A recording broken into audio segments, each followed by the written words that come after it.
I think it's important to audit your portfolio a couple times a year. Why? Well, because it's easy to pinpoint underperformers or top performers.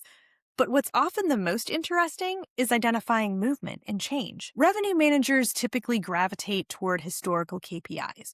We look at occupancy, ADR, RevPAR, booking window, and a whole bunch of other metrics trying to understand what happened. And that's really important.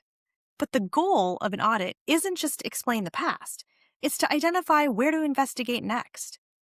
A home that's been underperforming for years is probably not the most interesting or important thing in the portfolio.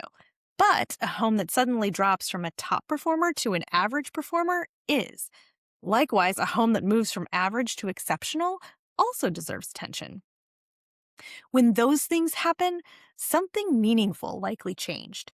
And unless you're doing regular audits of your portfolio, you may miss an opportunity to act on it in a timely manner. Change can look like one or many things: pricing, restrictions, reviews, photography, operational issues, or an improvement that can be replicated elsewhere.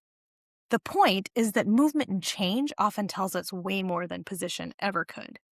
That's why some of the most valuable analyses in a portfolio audit aren't focused on who's winning and who's losing today. They're focused on who's improving and who's deteriorating, and where the story's changing. Because historical KPIs tell us what happened, the most useful audits help us determine where to dig next.